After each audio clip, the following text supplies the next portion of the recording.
네, 2020년 3월 21일 토요일 경향신문 일면 기사입니다. 첫 번째 기사입니다. 표심 왜곡 비례당 시민 참정권 훼손. 더불어민주당과 미래통합당의 비례위성정당 경쟁이 총선판을 휘젓고 있다. 연동형 비례대표제가 도입된 첫 선거로 기대를 모았지만 현실은 두 당의 의석수 다툼만 남은 양극화 총선으로 되돌아갔다. 다당제 확대로 정치적 약자의 목소리를 키우기 위한 선거제 개혁 취지 또한 없던 일로 됐다. 전문가들은 20일 자신들의 이익만 찾는 거대 정당 행태는 유권자들을 오로지 동원 대상으로 보고 있다는 방증이라고 지적한다. 선거제 개혁을 지원하며 정당 민주주의를 끌어올렸던 시민들은 거대 정당의 기득권에 치여 공약도 이슈도 사라진 깜깜이 총선을 맞게 됐다. 시민들의 참정권을 침해한 대가는 비례위생정당 심판론으로 번지고 있다. 역대 최저 투표율이 예상된다. 비례대표제는 현행 승자 독식, 소선거구제, 지역구 선거제를 보완하고 표의 비례성을 확보하기 위해 1963년 도입됐다. 1등 후보만 살아남는 기존 제도를 거부하고 다양한 정치 세력의 목소리를 반영하기 위해서였다. 지난해 선거법 개정을 통해 도입된 준연동형 비례대표제 역시 소수 정당의 원내 진출을 넓혀 다당제 정치를 뿌리내리는 계기로 기대됐다. 하지만 4.15 총선에서 민주당과 통합당이 비례위생정당 창당에 나서면서 선거제 개혁 의미는 사라졌다. 현재 47석의 비례대표 전체 의석 중 70% 이상인 36석을 각각 여야 비례위생정당인 민주당의 더불어시민당과 통합당의 미래한국당이 차지할 것으로 예상되면서다. 거대 정당이 비례정당을 활용해 소수 정당의 진출로를 봉쇄한 것이다. 전문가들은 두 당의 비례대전을 군사 독재 정권 시절 비례대표제에 비유했다. 9, 10대 총선 당시 박정희 대통령이 통일주체 국민회의를 통해 친위부대 성격의 유신정우회를 만든 일이나 11대에서 13대 총선 때 지역구 선거 제1당의 비례의석의 절반, 많게는 3분의 1을 배정하는 전국구 의원 선거가 21대 총선에서 재현되고 있다는 것이다. 장우영 대구 카톨릭대 교수는 준연동형 비례제라는 선거제도는 현재 의석수만 놓고 봤을 때 전국구 선거제와 다를 바 없다며 주변의 정당, 세력을 양대 기득권 정당의 하부 조직으로 만든 것이라고 비판했다. 특히 민주당은 통합당의 꼼수 창당에 맞서 범여권 선거연합 필요성을 강조했지만 본질은 연합도 개혁도 아니었다.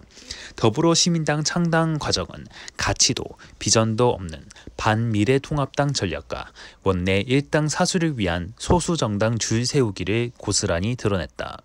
민주당과 비례연합을 함께하기로 했던 녹색당은 민주당이 성소수자 이슈를 소모적 논쟁이라고까지 폄훼하면서 소수 정당을 배제했다며 위성정당 논란으로 한국 정치의 밑바닥을 다시 확인했을 뿐이라고 유감을 표했다.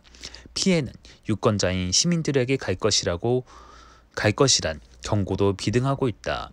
소수 정당에 가야 할 표가 거대 양당으로 수렴되면서 시민들의 참정권이 훼손될 수 있다는 것이다.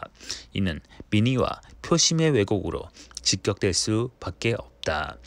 안병진 경희대 미래문명원 교수는 다양한 정치 세력들의 다원적인 경쟁을 보장하는 것이 연동형 비례대표제 도입 취지인데 이대로라면 선거제 개정 전보다 유권자 표심 왜곡 현상이 심해질 것이라고 비판했다. 민주당 이해찬 대표는 이날 이번 총선에서 반드시 우리가 압승을 거둬야 문재인 정부를 안정화시킬 수 있다고 말했다. 통합당 황교안 대표는 선거대책위원회를 출범하며 문재인 정권의 폭정과 실정을 반드시 심판해달라고 했다.